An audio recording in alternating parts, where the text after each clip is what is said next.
Hey, good morning. Maria back with another video. It's October 18th. It's 10:03 a.m. It is Sunday morning.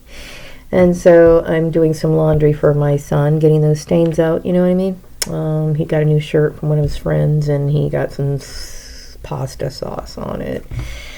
So anyway, we'll see how that works. I'm keeping my fingers crossed that it's actually going to do its job and get all the stains out, you know, because I know how devastating that is, you know. But anyway, so I wanted to make this video because, you know, of course, I'm bored, and as we all know, Maria is a targeted individual due to the irresponsible actions of employers and so-called loved ones, right? So I'm sure we all can relate. So today I was thinking about autumn, and, you know, when you are somebody who continually looks for work, and then you start a job, and then their bullshit starts happening at their job, and then you have to go get another job which is under their arrangement, which is going to be another abusive, unlivable situation. So you're bouncing back and forth. This has been my issue for many years. Okay, I've moved several times, not just like, you know, jobs. I mean, I've actually picked up and moved from a home to other locations because of this bullshit. Okay, so my life has never been stable, beyond my control, which as a targeted individual, we all understand what I'm talking about, okay? So, you know, since a lot of women, you know, who are stable, and good for them, right? They're stable because they're either in a part of a cult, or they have connections where they get things that they don't necessarily deserve. But whatever the case is, they don't have to worry about paying bills. They don't have to worry about having a job or keeping a job because, you know, they are just as crooked as the majority, so all looks well for them. So, you know, good for them, okay? But for people like ourselves, we have to roll with the punches, okay? So we have to be creative. We have to improvise a lot. We don't want to feel deprived over things that we would typically enjoy. So, you know, I've learned how to make the best of my situation. You know, like, if I was somebody who had constant money, I would probably be in a little tiny home right now. I'd probably get myself a little tiny home, and I would probably furnish it with some decent, I would go out for some pretty nice art. I mean, like, expensive art. But, you know, I can't. So we do the best we can. So if all you can do is pull together some money, like at the 99-cent store, and go get yourself some canvas and paint something yourself, or you put together something, whatever, you knit, yarn, you do something to create some little environment in your home the best way you can, make it as comfortable as you can. That's a good thing. That's learning how to get by. That's survival. You know what I mean? It's survival. So I try to make the best of bad situations, right? So I made this hat like last year. Now this is not like an autumn color, because when autumn comes, I like to bring out the autumn colors. If anything, this is more spring, right? But I made it because I was trying out a hat pattern, and personally I think this hat is too big. But I said, you know, I'm not going to get rid of it anyway, so I wanted to make some contrasting colors. So I made this color, and yeah, it's fun, it's kooky, and it's lively, and it feels great to wear, right? And when I'm sitting here wearing it, I'm thinking, man, you know, I know how to get by. I can make shit out of nothing. So you have to look at the good things about this situation. When you don't hardly have anything, and you can still create things and do things to make yourself feel better, or either like bring some color, radiance to your home or whatever, or your home or yourself, and you're still okay. You know, because we can't go to like Pier 1, we can't go to department stores, we can't go to all these other places that all these other criminals get to go to, right? These criminals get to go to. The reason why I'm criminal, because when you really start looking at how the world is, we understand who rules this world, okay? So, you know, you get by. And if you can get by in simplest forms, that's a good thing. Also, you know, I want to talk about, it reminded me of prosperity preaching. Actually, the Bible talks about people who are truly trying to serve God, are emulating God, and they're going to deal with persecution. So, and many Christians will say this, okay? Good Christians who acknowledge this, that when things are really going good, you may not be on the right side. So that's one of the reasons why I always had an issue with prosperity preaching. And no, I'm not saying I'm wholly righteous or anything like that. But if you are somebody who strives to live a good moral life, you're going to deal with some persecution. May not be always, but you're going to deal with some persecution. Okay? And I can assure you, you're going to always kind of bump into strange, sticky situations, such as this. So you just keep rolling it out and do the best you can, okay? So, anywho, today is just one of those days I'm thinking, okay, I need a job, I need to work, I need to do all these other things, and I'm dealing with all of these anxiety issues that other people shouldn't have to deal with, but then you know that you've dealt with monsters, you got fake Christians out there acting like they're going to want to propagate their bullshit religion and their cult bullshit. So you're like, okay, I need to get a job, I need to work, I need to figure some stuff out, right? Anyway, so, I have no idea, so I'm just trying to make the best of the bad situation. So today I was thinking, okay, well, this afternoon, what I would like to do is I would like to maybe watch a few old reruns of a TV show that I haven't seen in a long time, because it perks me up, right? I'm like, okay, I love some of those old TV shows. They inspire me, meaning like, I look at the background, some of the color schemes and stuff. I think the dialogues are usually very quirky and stupid, and they're not funny, but I laugh at them because they're so stupid that they make me laugh because it's not funny. So anyway, I was going to watch that, right? Maybe. We'll see. But as I was doing that, I kept thinking, well, you know what? I have a knitting project that I've been hanging on to, because I started it last fall. It was like the end of fall, okay? And because the colors were like fall colors, I kept thinking, you know what? Spring's coming, and I'm not going to be wearing this, so I'll pick it up next year. So I got that to pick up, and I'll go ahead and work on that. And then I kept thinking, everything you do pisses your perps off. Because, they want you to be cooped up in your house. They don't want you going out for walks. They don't like your hobbies. So basically what they want you to do is they want you to kill yourself. That's what they want you to do. And everything that they do shows it. But just continue doing what you're supposed to do. You have the right to do what you want to do. Okay? So I'm going to be finishing up my knitting projects. I got piles of yarn. I'd like to make a beanie. Maybe I'll make a beanie for my son or whatever. Wish I had a friend. I swear to God I do, because I would love to get into craft making and stuff like that with my friend, not as a career, but as a bond of friendship. I really do want some quality people in my life, because I'm so tired of dealing with the garbage I had to deal with. It's like I want some really cool friends, and cool friends, people who I can enjoy coffee, tea with, hanging out late at night, maybe even bring some of that fun back, that people had when they were at a certain point in their life, on certain occasions. That's what I want in my life. I want adventure. I'm tired of the humdrum bullshit. I'm sick of it, okay? I'm sick of it. It's draining, It's like, I love working. I do. I love working. I do. But I'm tired of working underneath these people that... It's been a nightmare. It has been a nightmare. So, and then, when I think about my vision of how I believe things are supposed to be, this is the only way. It's no go. Like, I don't want to deal with your improvised ideas, or maybe we'll do this, or are you sure? Can't you change it? No, I don't, okay? We have precise ways of how we see things, and this is the way it is, and that's my right. I hope. See, a lot of targeted individuals, they don't realize that that's why they're in the situation. It's their handlers. They know they got perps, but it's like a handler system. Somebody who's like thinks they have this ultimate control, and strangely, and there's a bunch of dumb people out there who allow abuse because they either are dumb enough to believe that somebody could actually have control over an adult person, or they're sick, twisted people who actually get off on seeing you being controlled. We live in a very demonic system. It's extremely demonic, So, and it's interesting when you wake up and you start noticing that sort of stuff. So anyway, this is not the best hat in the world, but it covers my hair. And speaking of hair, I just washed my hair and I decided to braid up the back of it for the rest of this autumn season. as if that's anyone's fucking business. But since my hair has been an issue in the past, this is one of the things that I'm doing. Okay, so of course I wear a lot of hats when I go out.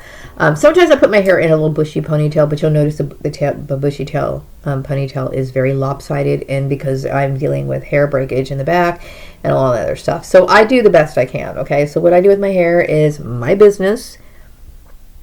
Okay, I'm a black woman, and we deal with our hair how we deal with our hair. Okay, and it really isn't any of your business. It's not appropriate for white people to be asking black women about their hair. It just isn't. Okay, it's racist.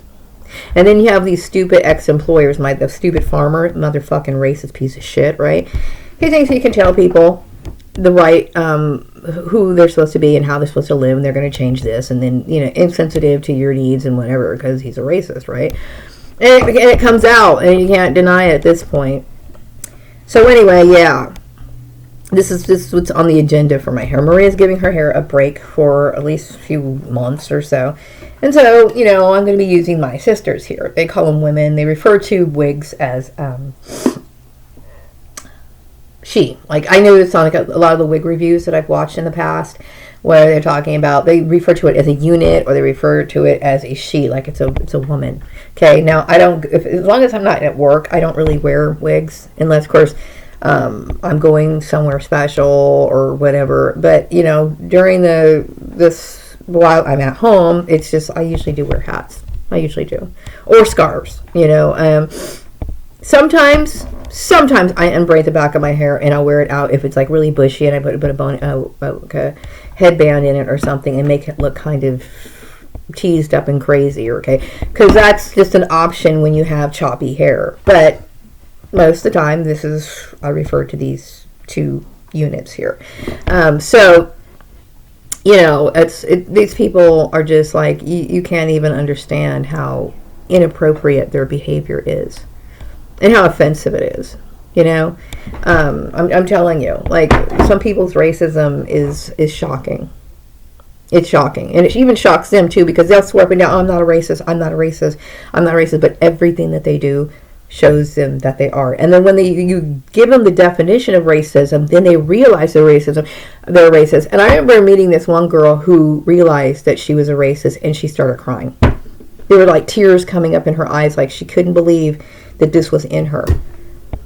But she didn't know how to apologize. She knew she was on the spot, and it just like I could see her crumble.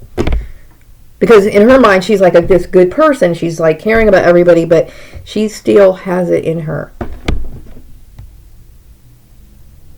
So I'm very careful, and I'm realistic about those sort of things. Okay, I understand how this works.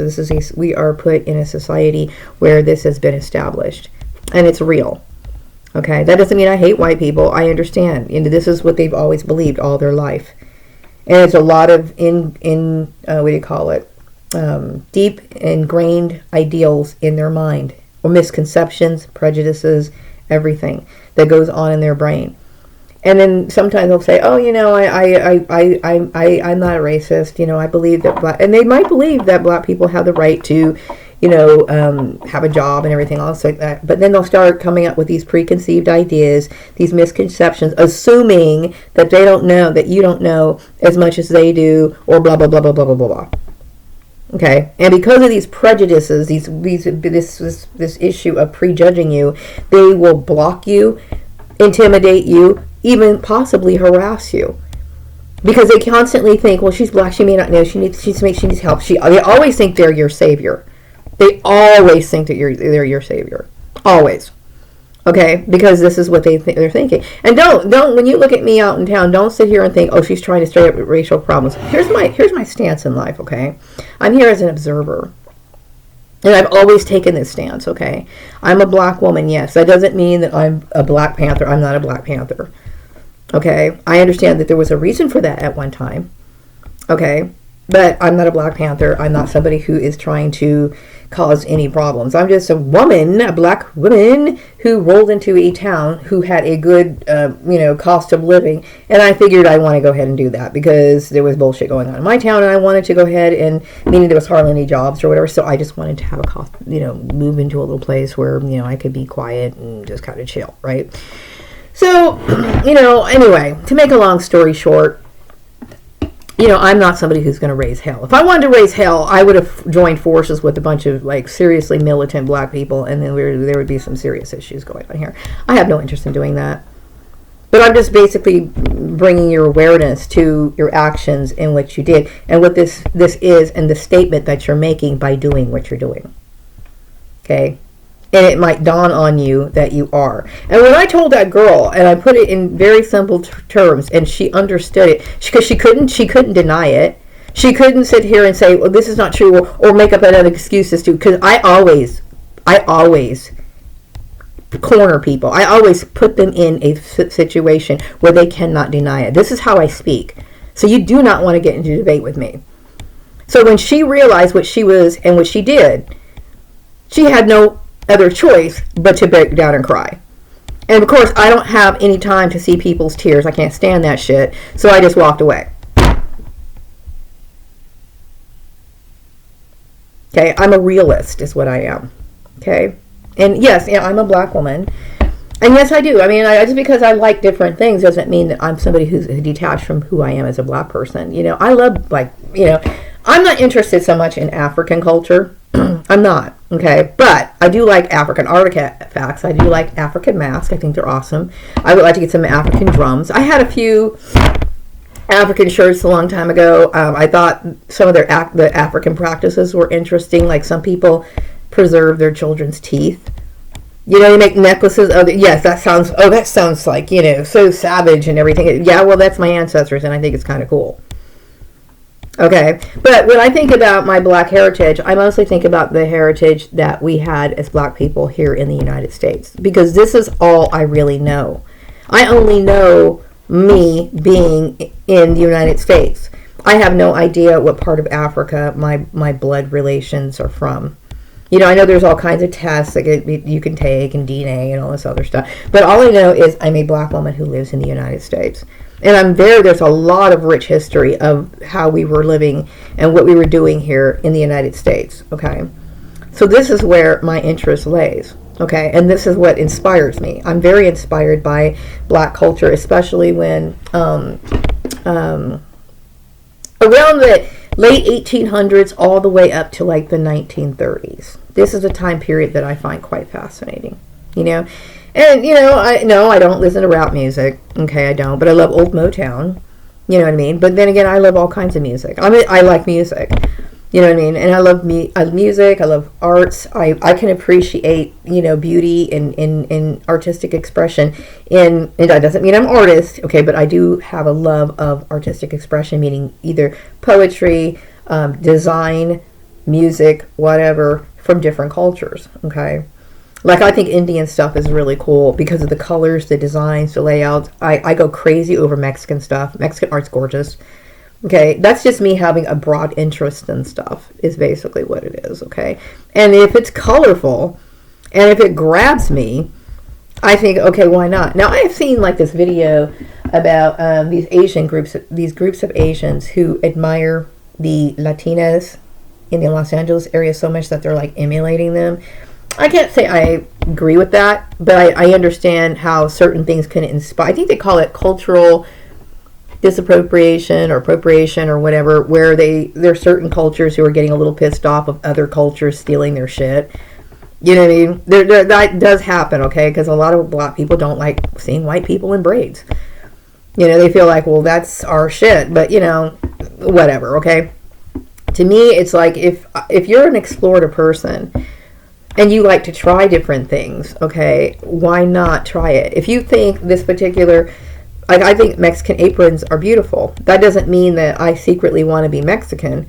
But what I want to do? I want to be lively and feel bubbly when I have to deal with a boring task of making something in my kitchen or cleaning up my kitchen. And so when I'm wearing something bright and vibrant, it does lift my mood up. And there's something about their art and the way that they design things and the vibrant color and the cheerfulness that it spreads. I want a little piece of that. Okay, so their aprons are beautiful, and while I'm wearing my apron in my kitchen, I could be dancing around feeling joyous, okay? Whereas it would probably make me feel a hell of a lot better than that $8 Walmart piece of shit that I got. You know what I mean? So I do like different things. You know what I mean? I like a lot of different things. As for the whole group of the Asian people trying to be Hispanic, obviously I think it's a phase, okay? But I do understand how you could take a certain interest in a certain culture and then try to emulate certain things in your life, whether that be your collection of art, pieces of clothing. You know what I mean? Like, I like Indian. I've never owned a sari. I always wanted a sari. Not that I would try to be pass myself off as Indian, but I would be wearing it because I love the colors of the clothes and the soft way that it flows. My son and I left the 99-cent store, I think it was last weekend. Was it last weekend? Must have been. Time goes by fast. Anyway, this lady she was an older lady. She had this sky blue, it was kind of like this color blue, sari on. And she came walking out in that little flow, and the sun was hitting down on her, and the colors were so vibrant. And I was like, "Ooh, that's gorgeous. That's gorgeous." Okay, it's beautiful. I can appreciate different things, and that's just basically how it is, And I do. I like art. I like clothes. I like those sort of things. But that doesn't. It should not interfere with my desire to pursue my goals. I think of myself as a very balanced person. Like, I'm appropriate in the right spots in life, or try to. I feel like my life is balanced in that way. Because at work, when I used to work, and I miss working, I felt like I'm at the task. I feel happy. I'm bubbly. I want to get into whatever I'm being assigned, and but it doesn't interfere with my work. You know what I mean? And then when I come home, then this is what I want to devote myself to. I want to devote myself to, my little arts and crafts, my hobbies, or whatever. This is it's a balance. I'm a balanced person. Is what I am. So anyway, I'm just kind of ranting. But see, I need to rant. I need open-minded people like myself. I need people who are creative and spontaneous and fun. And also people who can take things seriously, who like exploring. I'm interested in abandoned buildings. I love abandoned buildings. You know what I mean? I like to sense and feel residual energies from other places. Like, I used to like roaming around in abandoned places when I was a kid, because I was aware that these energies from other people are still sitting there. And I know that Bakersfield has a rich history, and I have yet to explore some of the areas in this community. I'm sure other people know what's going on, what's up, So I was thinking about looking for like a paranormal type partner. Somebody I can just go out on the weekends and be like, "Hey, let's go check out that old house. Let's go feel it out." I like that sort of stuff. It's who I am. You know what I mean? And so it's hard to live your life when you got your ex-coworkers and people plotting on your life and basically threatening you to be something boring that you couldn't even imagine being. I fucking don't want any of that shit. Just don't. Keep that shit as far away from me as you possibly can. I have my ideas of what I like in a person. I do. I have my standards, and that's what I want. I want people who bring joy into my life. I want some women over for cake parties. Cake is appropriate every once in a while. I might be baking a cake. I should have chicks to call up and like, "Hey, I'm having a cake party. We're gonna have some tea. We can sit and talk about stuff, just random stuff. I want life to be fulfilling. And it should be spontaneous, and it should be fun. Yeah, that's just how it is. And I'm tired of being cooped up, and then the stupid COVID-19 is not helping. That's not helping at all either, But anyway, I better go check on my laundry. I've been talking long enough, which I felt like I needed to say. I had to get it out. I was going crazy. It was driving me crazy. So now that I said it, I'm going to wrap up this video. I hope all of you guys have a wonderful day and stay safe.